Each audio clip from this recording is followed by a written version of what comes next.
You're listening to the Game on Glio podcast with Shannon Traphagen.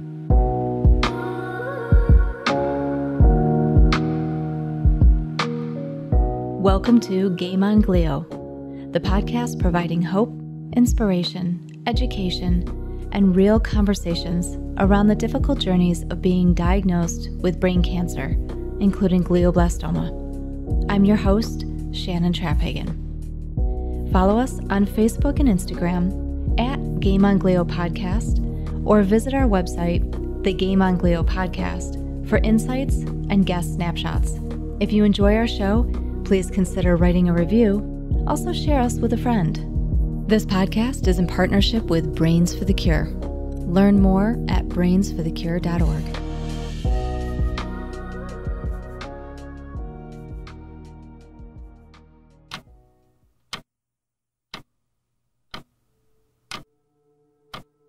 Time is a funny thing. It keeps going.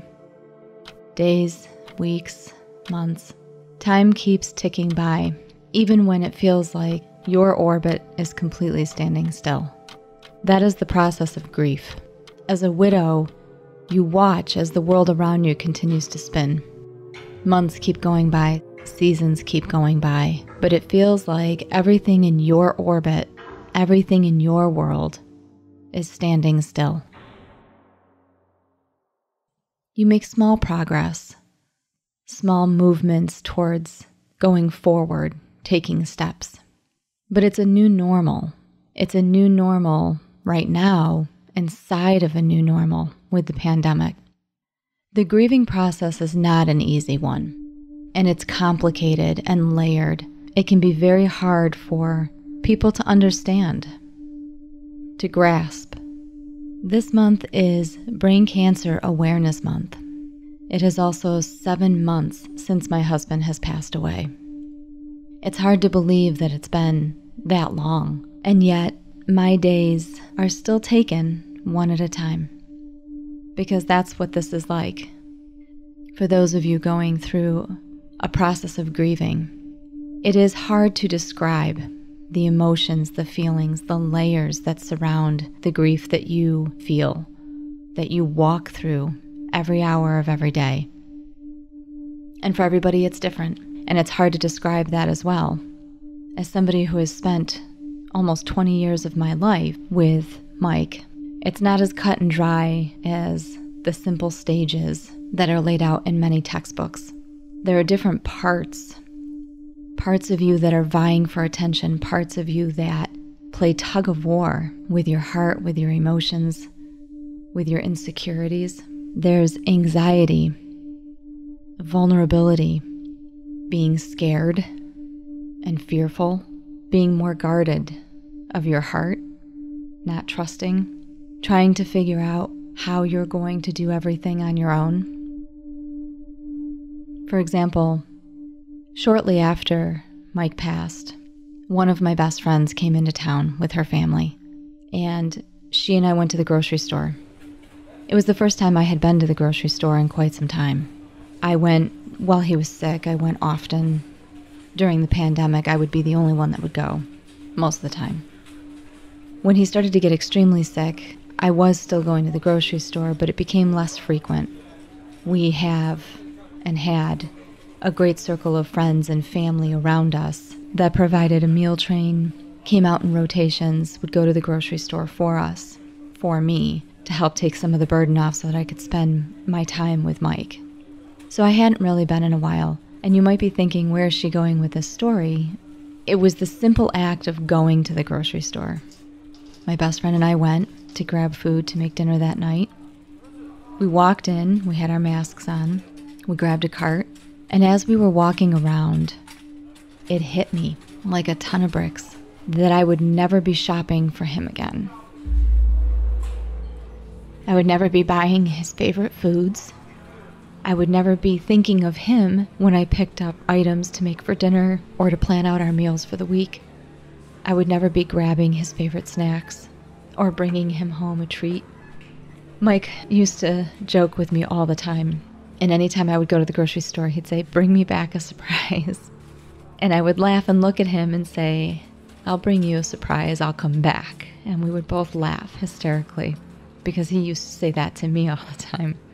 And yet, anytime either one of us would go to the grocery store without the other, we always came back with a little something. For him, it was always my favorite chocolate or a bouquet of flowers. For me, it was always one of his favorite treats or a 6-pack of his favorite IPA. But that day I realized I would never be doing any of those things for him, for us, that I was going to be cooking for one. And my anxiety went through the roof. When we got out to the parking lot, I revealed to her how I was feeling. And she just looked at me and said, "Why didn't you tell me? We could have left immediately." And I just shook my head and said no. Because as anxious as I was and as hard as it was to be in there, I needed to do it. Because I'm going to need to do these things from now on, and I'm going to be butting up against these feelings. And I need to find a way to work through them and walk through them. So that simple act of going to the grocery store, it was that hard. It's all of those layers, realizing that you're eating for one. In my case, there's no children. So I am truly just eating for one. And that has been a struggle. Being in the house, alone, without him. There is such a vulnerability that is layered on top of every single thing that is done right now. And that vulnerability plays through in so many different ways. And it can make us more protective, more insecure about other relationships, friendships, family. You worry all of a sudden about losing more people because you hear that you'll lose people along the way. They don't want to be reminded of the grief or the sorrow. They're ready to move on quicker because they're on the outside. They're not in the weeds with it. And it does happen, and it's happened to me. And sometimes that vulnerability shows through. You hold tighter to other things that you love because your heart just can't afford to lose anything else. And some don't understand that part of the grief because they're truly not in the thick of it. They might be hurting, but their heart isn't broken. There's a level of trust and of guarding your heart, shielding yourself. There's a fear and a scaredness. It's like having a tooth with a nerve that's been exposed. It's raw, it's sensitive, and there's a layer of protection that's gone. And so every time you hit that nerve, it hurts.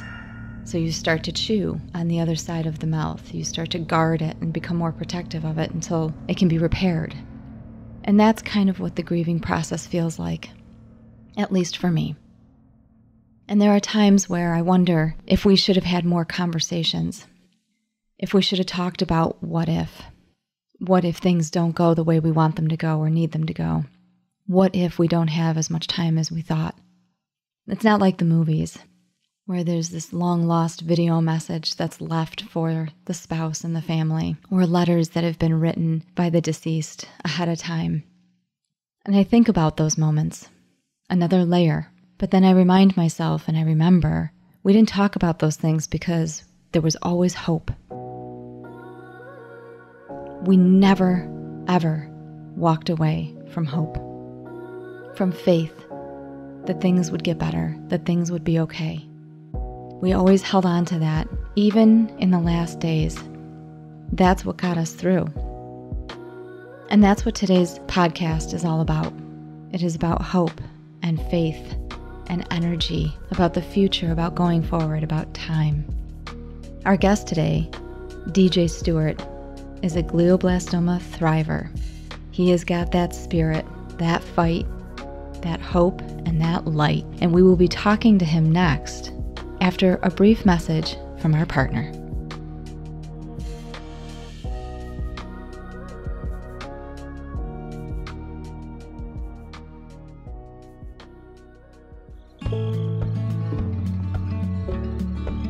When my mom was diagnosed with a brain tumor, I didn't know where to turn.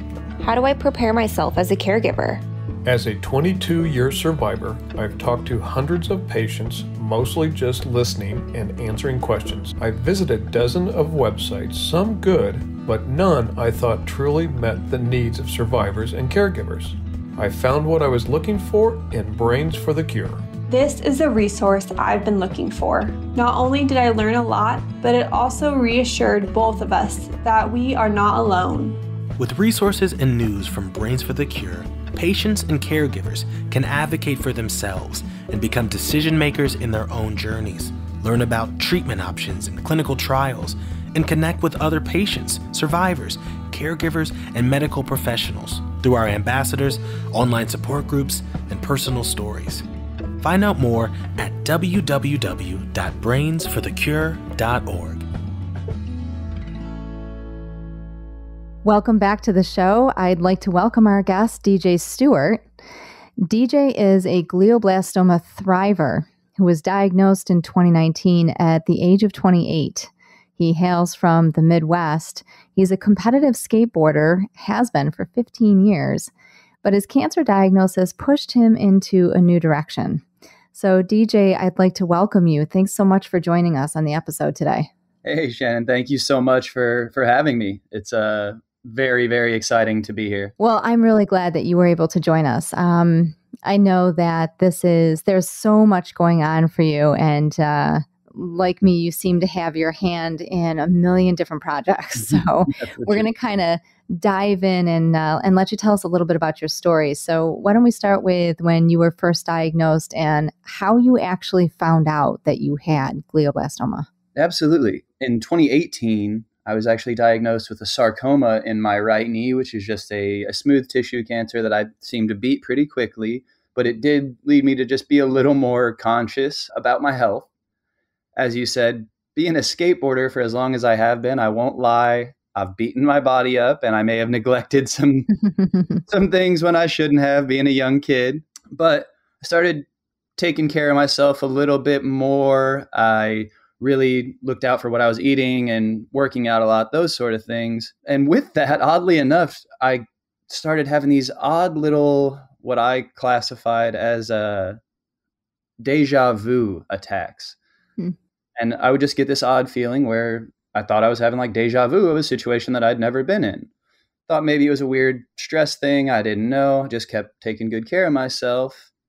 And then one day I was having one of those at work, starting a new job, actually, signing some insurance paperwork. I had a seizure. Oh, wow. I was very grateful to be in the presence of everyone that I was with. They reacted fantastically, like immediately had an ambulance there, alerted my wife, my mother, everyone. So I came to, I guess, a bit in the ambulance. I don't remember this, but I guess I came to a bit in the ambulance and was able to rifle off the standard, like, what year is it? That sort of deal. But my first memory was waking up in the hospital and my shoulder hurting. I had fallen out of my desk that was set to be a standing desk, but I had like an elevated chair too. So I took a little dip. Oh, wow. Yeah. I landed on my shoulder, and so I was sore and it was hurting, and I kept complaining about it hurting. So they're like, all right, well, let's do some scans. Okay. They did MRI and CT, and that's when they found I believe it was 6 centimeter tumor in my right side of my brain there. Oh, wow. I just woke up to the news, essentially. So when they told you that they were seeing something, how did they present that news? I mean, what essentially were they telling you? Did they say, we think this is glioblastoma, or did they just say, we think we see some type of tumor, we just don't know what it is?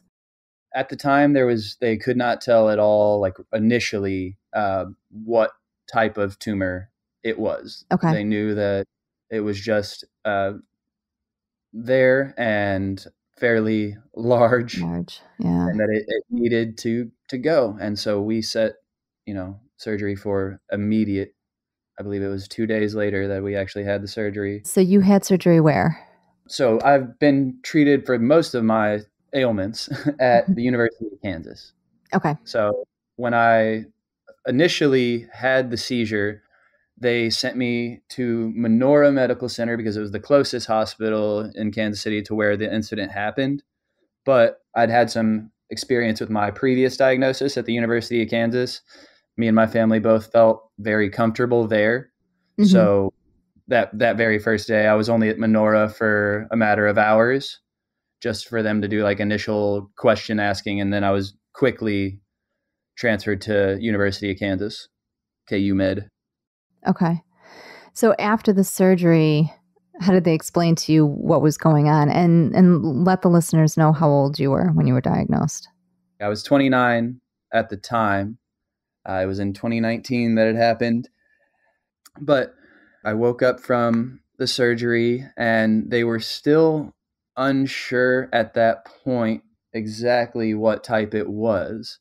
So they sent it off to do a pathology report.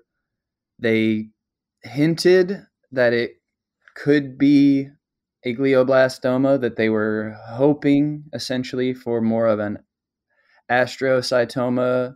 Mm-hmm.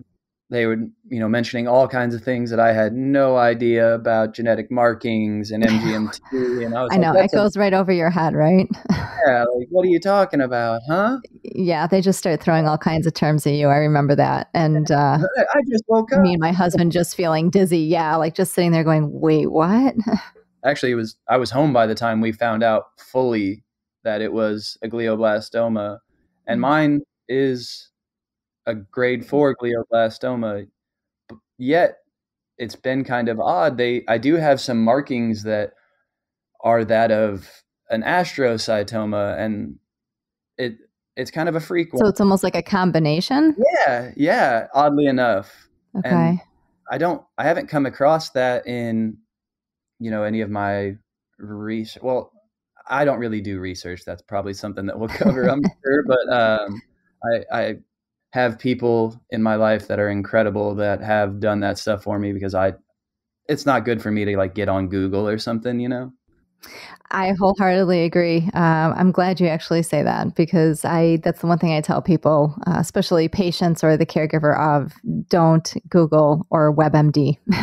I've never once Googled glioblastoma, GBM, anything similar to that, because I do have a great support system that have made it to where I don't have to. And I'm eternally grateful for that, because it's not going to do me any good. So now, when they said it was glioblastoma stage 4, did they say if it was multiform? They were unable to tell at the time. That part we didn't learn again until I was actually back home, because they sent it to 2 different specialists because of the fact that it had like the markings of both.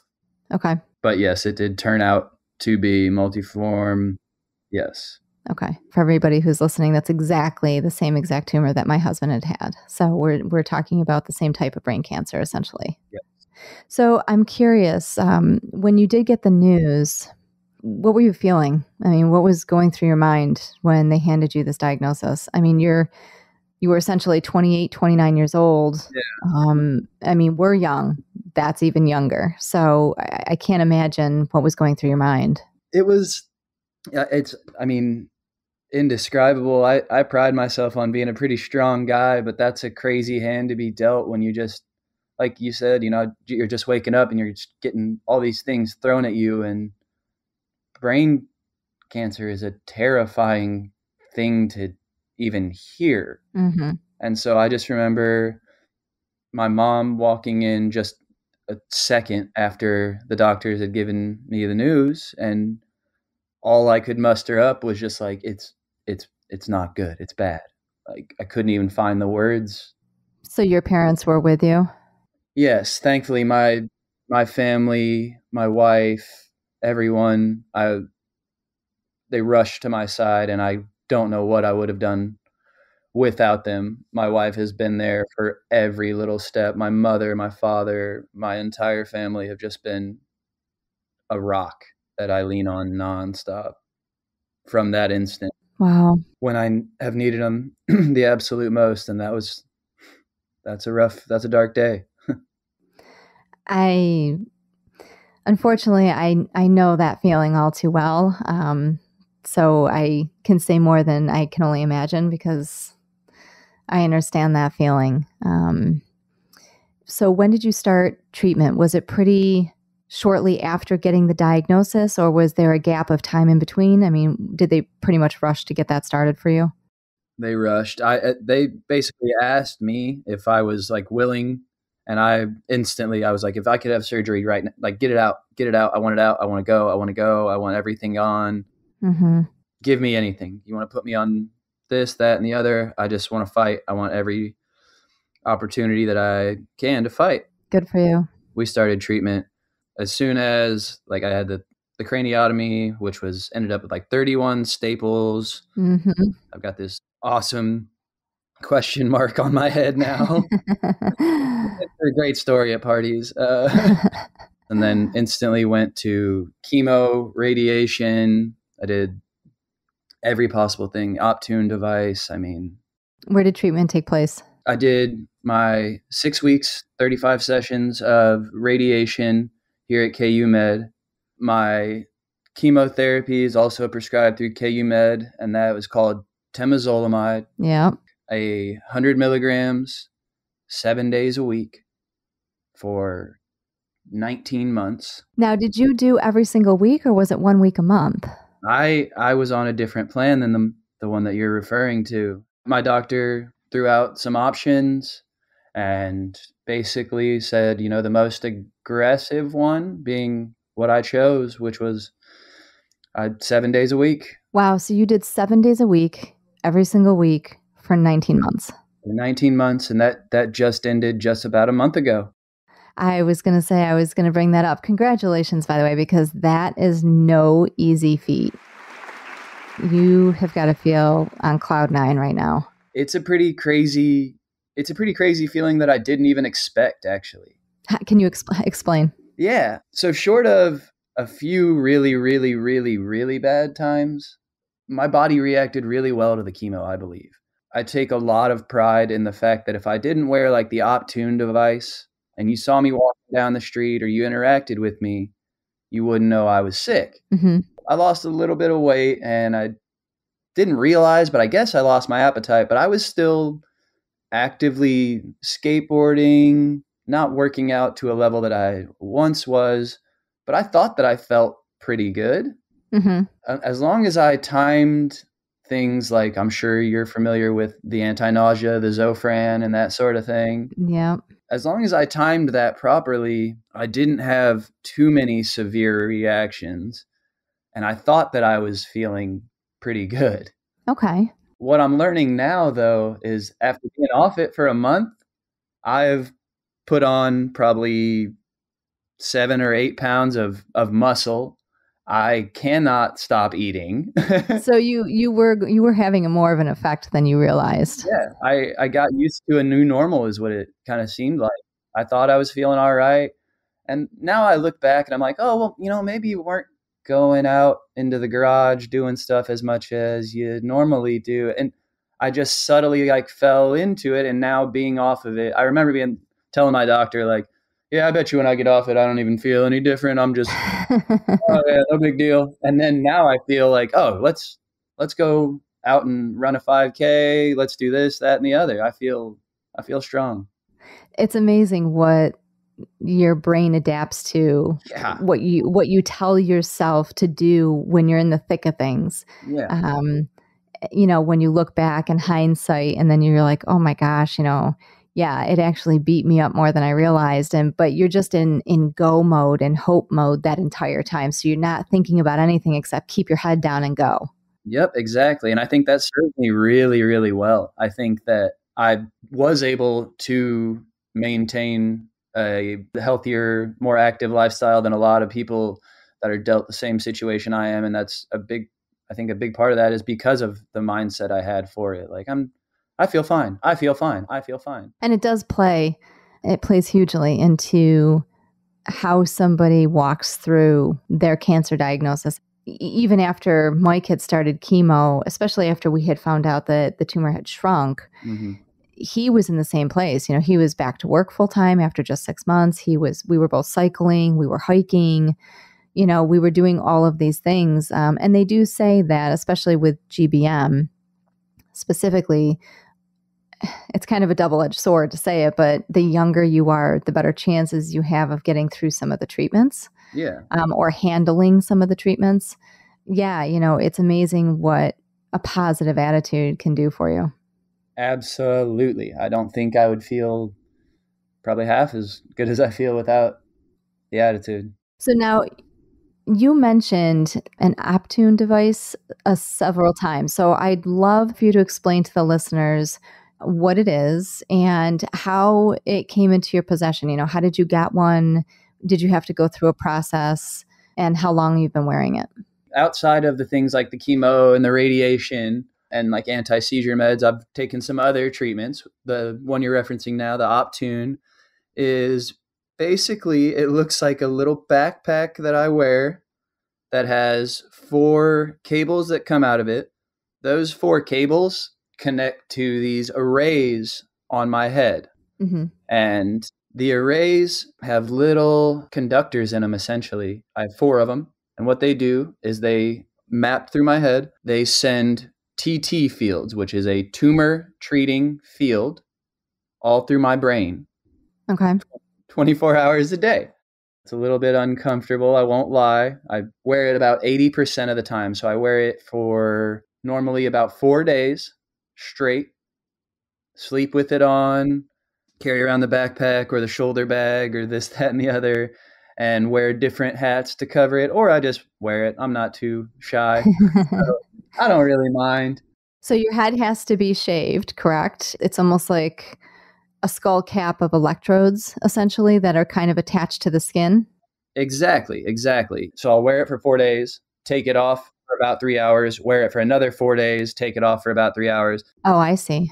So now how did you hear about this device? It was introduced to me as an option early in my treatment. My doctor here at KU Med mentioned that there was a device called the Aptune that not everyone is doing it. It's not the norm. Mm-hmm. And he is one of the few doctors that was prescribed at the time. I think there are quite a few more now, but was able to at the time prescribe it to his patients. And I actually mentioned it to my father, who oddly enough has worked on his entire life almost machines that treat glio and astrocytoma. He works for a company that does the gamma technology, which I also had a gamma knife procedure. Oh, you did? Okay. I did have gamma knife with Dr. Duma in Newport, who did the TED Talk on GBM. I'm going to put a pin in that for a second. Yeah, of course. Sorry. But I want to, no, that's okay. I definitely want to come back to that. So your doctor, your oncologist was the one who actually recommended the device to you. He is, yes. So now, does insurance cover that device? To a degree. And I ask only because we'll have other listeners that are probably walking through this. So I want to make sure I give them whatever info we can. Absolutely. It's Aptune US is the brand. It's a company called NovaCure. Mm-hmm. They've been unbelievable about anything I've ever needed, whether it was equipment changes, issues with equipment, anything like that. They're amazing. So I'm very grateful for that team over there. My doctor at KU Med, Dr. Shalit, he's fantastic. He knew that I was open to anything, to being aggressive. Some people, he mentioned, weren't open to it because it is an odd thing. You know, you're carrying around this device and it's attached to your head, and it could be a mental block, I think, for some people to be wearing it. So now how long have you been wearing this? Since September of 2019. So over a year. Yes. Okay. And how much longer will you have to wear it? So the standard diagnosis, depending on who it is 1 to 2 years. Mine has gone up to 2 now, but I'm all for it. I've had great results thus far, and if it's going to keep going, if it'll keep helping, then I'll keep wearing it. But like I said, the standard is 1 to 2 years that most people use it for. Okay. That's terrific. So we'll give everybody your pages to follow, your social media to follow at the end. But when I was looking through some of your Instagram feeds, I noticed that you were wearing the cap. And interestingly, it was only the second or third time I had heard about this. And when it came across my attention, it wasn't until towards the end of Mike's life, unfortunately. So there was there was nothing that the cap would have been able to do for him at that point. I know that Brains for the Cure and their foundation, Head for the Cure Foundation, works with NovaCure, and they do a lot of work with the cap and have resource information regarding it. So for anybody who is interested in learning more about it, they will have some information on their website. But it is a really interesting device that is starting to really garner more attention. So I think that it's very interesting that you're seeing progress and success through wearing the cap. And it doesn't seem to really be much of a hindrance for you. I'm sure it's probably a little easier for guys than it is for the females who are wearing it, but I have seen some females wearing it as well. Absolutely. And I want anyone that hears this that is thinking about using it, anything like that, I take a lot of pride in the fact that you can do anything with it. You get to live life. Yes, exactly. One thing that my doctor kind of seemed, weary about was that don't let it take away the things that you need in life by wearing this little cap. I try to make fun with it. I'll cover it with a funny wig. If I'm not wearing the wig, I'll make references to looking like a lunch lady because it's like a little netting. I make light of it, and you'd be surprised at how used to it you get. Sometimes I will, during those 3 hours that I'm not wearing it, I'll grab the backpack and put it on when I don't even have it. I'm like, oh, wait, that's just a part. It's just become another extension of you. Exactly. So now you mentioned Gamma Knife. You actually did Gamma Knife as well. I did, yeah. So now, did you do that after the standard course of radiation, or was that in conjunction too? That was shortly after radiation, just after, probably 1 month or so after my radiation ended. My mother actually came across Dr. Duma's TED Talk on GBMs and came across the Gamma Knife, and she is my warrior when it comes to research. Like I mentioned earlier, I won't dive in, but she fights that battle for me. That's amazing. She was like, "You want to do it?" And I was like, "I want to do it. Absolutely. Anything that I can to kick this thing's ass, I want to do it." Right. Not only did we go out there, but my incredible wife actually turned a procedure trip into a vacation. So I'm a huge nerd. My wife took me to Harry Potter land in Disney. Oh, I'm jealous. Yeah, the day before all my procedures. So, and then my dad flew out to be there with me. My mom was out there with me. We turned, a time that may have been a negative into a great, great, great memory. I've got 1 or 2 or 3 or 4 hours out of that entire trip that were a little uncomfortable, I'll say. That's amazing. So Gamma Knife, it's kind of like laser targeted directly into it, kind of slices right through the tumor, correct? And a big part is it tries to scorch the ability for it to move farther. As you know, like one of the best descriptions of a GBM for me that ever really worked, and this was actually described in Aptune, but then again in Gamma Knife, a regular tumor works like the one in my knee I had. You can kind of ice cream scoop it out for the most part. It doesn't try to, move around too bad. It just tries to grow. Mm-hmm. So as you know, with GBM, it works more like a weed.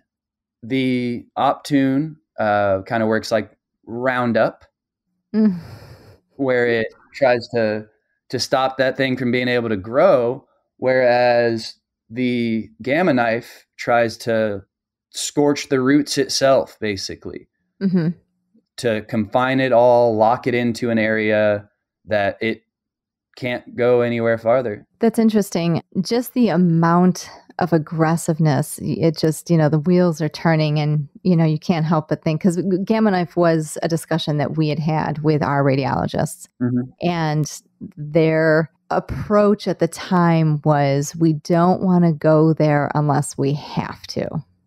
And so it was something where we kind of held off, and, you think back and you think, oh, well, maybe we should have done it. And like you said, every medical team sees things differently, and the approach that they take, where you did Gamma Knife, we had started a Avastin infusion right away, which normally isn't done.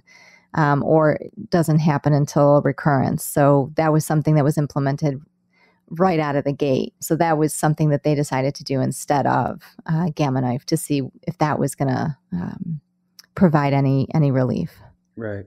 So now you talk a lot about your supports, your mom, your dad, your wife. Now, at the time that you were diagnosed, were you and your wife married yet, or was this a recent wedding?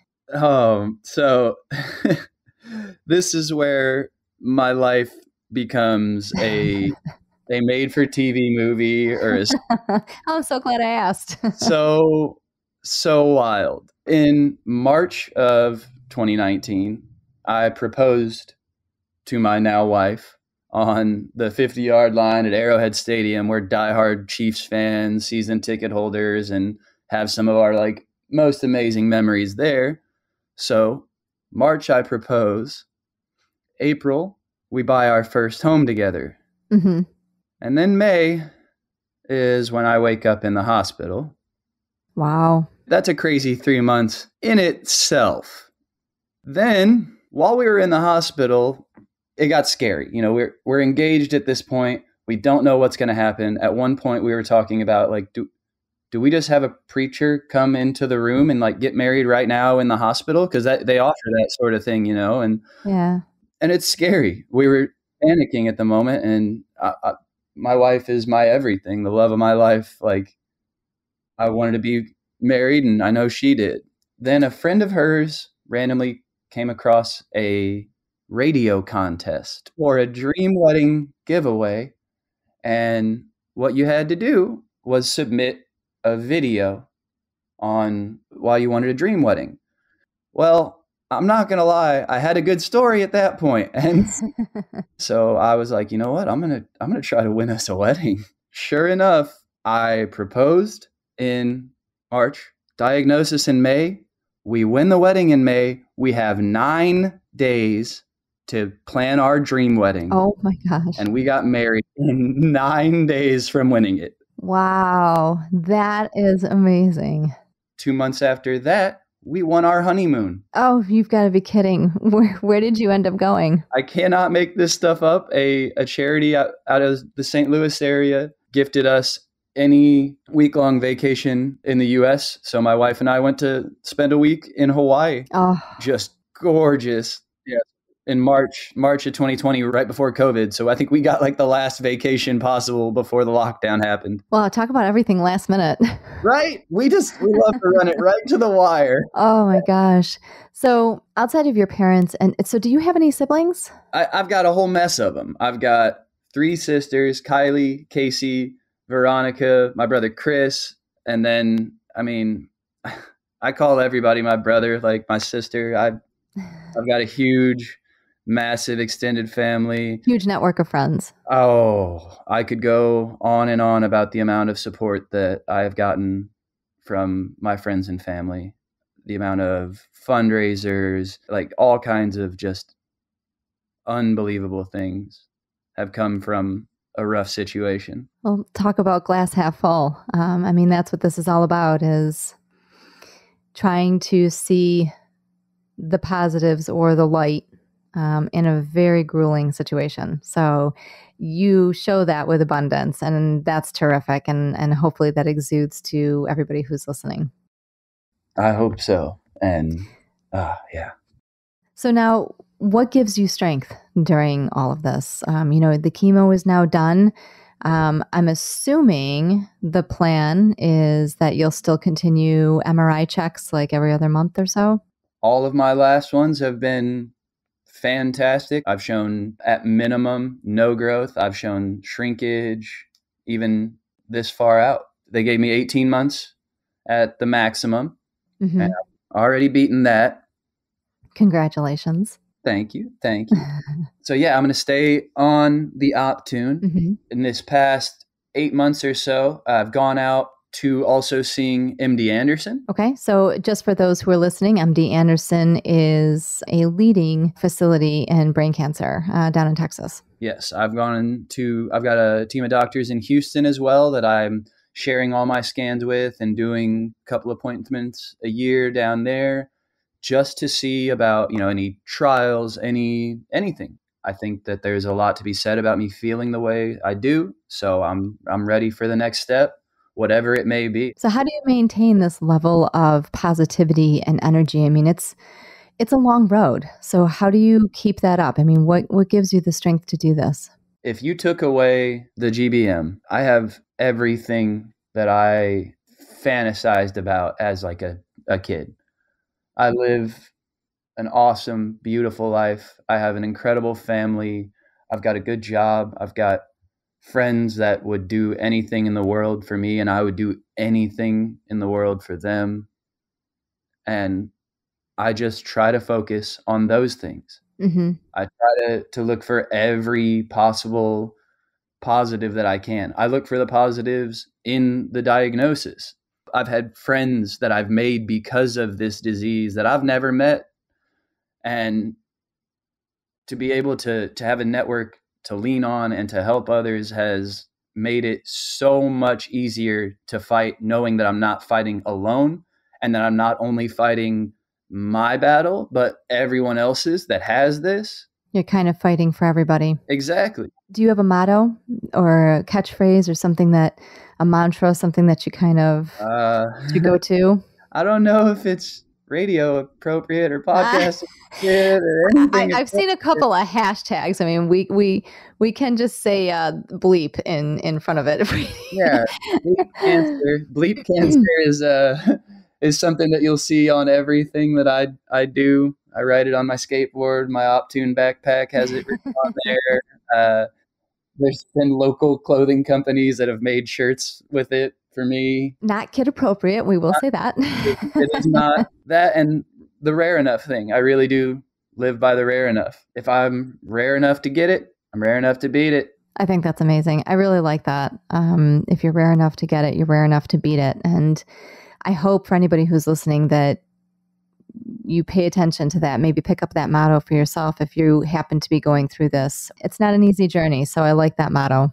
So I know you've got some projects going on right now. Can you tell our listeners what you are currently working on, what you're excited about coming up? As I said, I've been a skateboarder for a long time. With that entailed meeting some really, really incredible filmmakers, and one of which I get to call one of my best friends. And I'm lucky enough that guy wanted to tell a little bit of my story as well. So we're working on a little video project. What's the title? Rare Enough. Rare Enough. Yeah. I am beyond excited about that. Now that the weather is getting nice again, skateboarding weather comes back. So I work the charity out here, kind of giving back to the community. And now that I'm off chemo even, like, I've got the itch to be on my skateboard even more, which means more activity with that. And then on the dorky side, like I said earlier, I am a dork. I own a professional wrestling company. Yes, like WWE style wrestling with all the theatrics and everything. I was a bit shocked when I saw that, I will admit. Oh yeah, we make it a whole crazy event. And now that I'm feeling great, COVID looks to be pleased on the tail end. I'm really excited to get back to our fan base. That's another crazy support system that I've had too.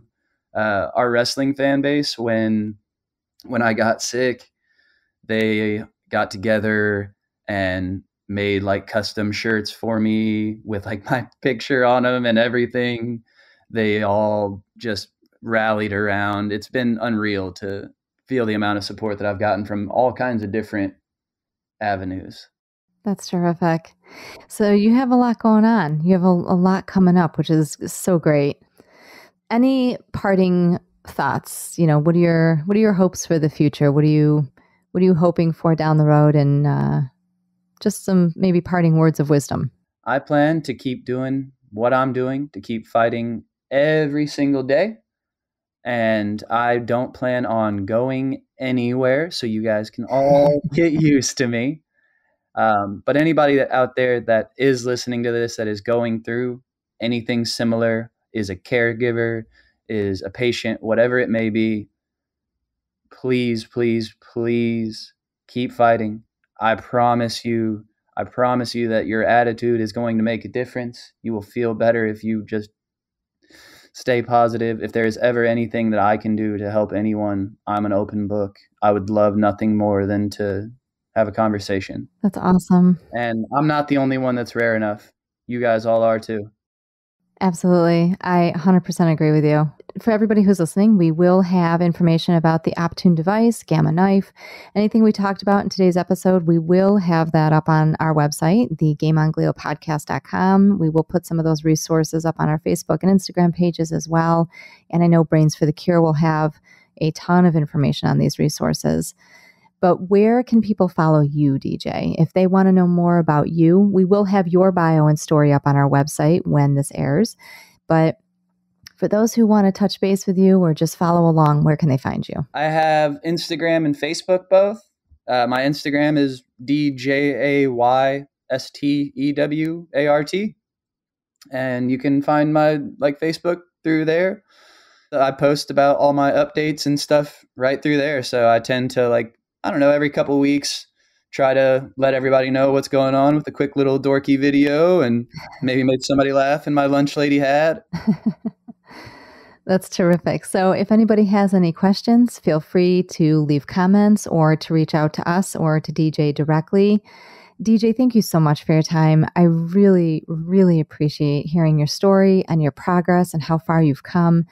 I look forward to following up with you months down the road. I look forward to a couple of years from now, even further on than that, talking to you again and following along with your progress. And I can feel your energy. And I know that you're going to be one of those thrivers who just kind of breaks the barrier. So I'm excited for you. Thank you so much. Thank you for the opportunity to come on and speak. And it has been my absolute pleasure. I'm so, so grateful for the opportunity. Well, we're grateful to have you. Thank you so much. And we will be right back.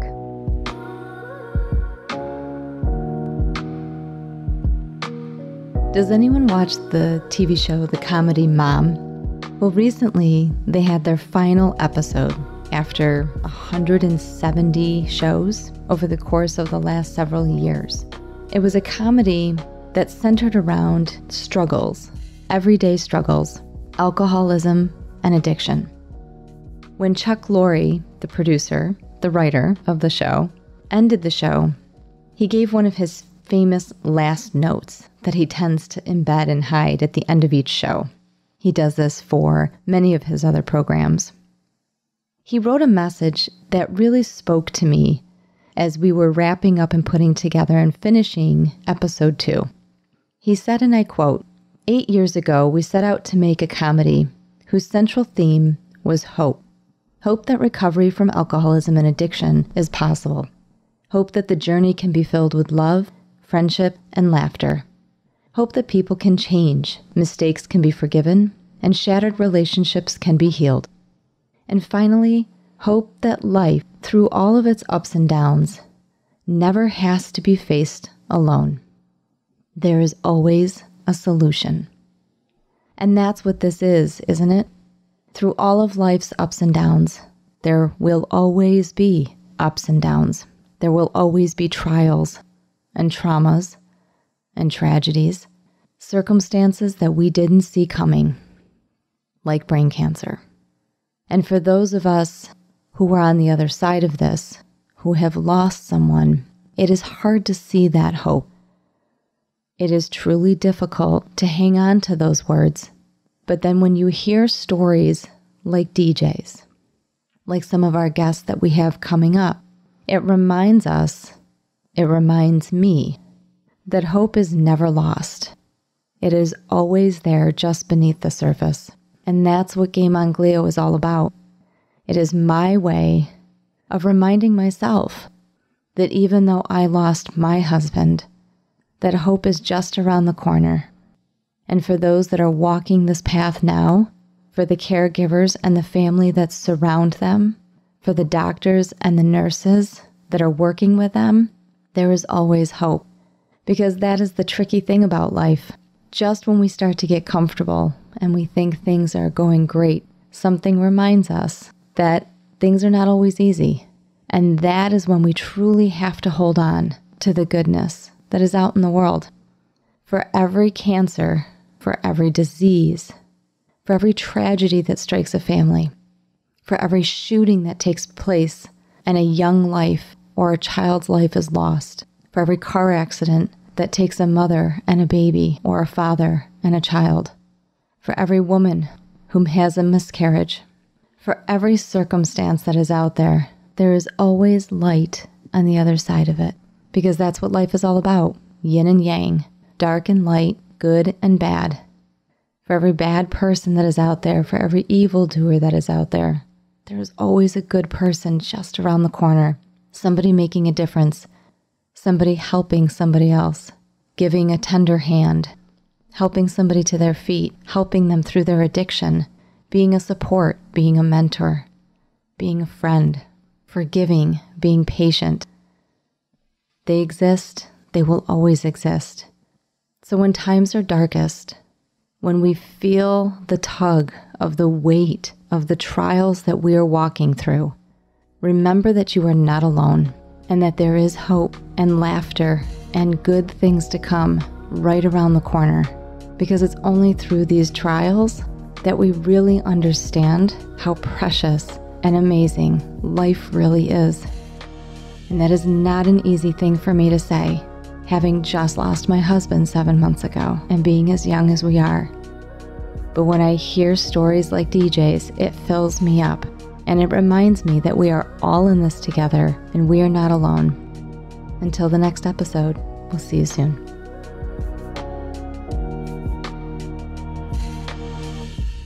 Thank you so much for joining us this week on the Game on Glio podcast. Make sure to visit our website, thegameongliopodcast.com, where you can subscribe to the show via Podbean, iTunes, Google, Apple, Spotify, or via RSS, so you'll never miss a show. While you're at it, if you found value in this show, we'd love to hear what you think. Please post a review, give us a rating, or simply share with others so that they can listen to the show in the future. That'll help us too. If you like this show, you might want to check us out on Facebook at Game on Glio or on Instagram at Game on Glio Podcast. We look forward to seeing you again next month for another exciting episode of the Game on Glio Podcast. Brains for the Cure is an innovative online resource to help brain tumor patients, survivors, and caregivers become advocates, educate themselves, and connect with others throughout each phase of their journey. We are proud to partner with the Game on Glio podcast. Visit brainsforthecure.org to learn more.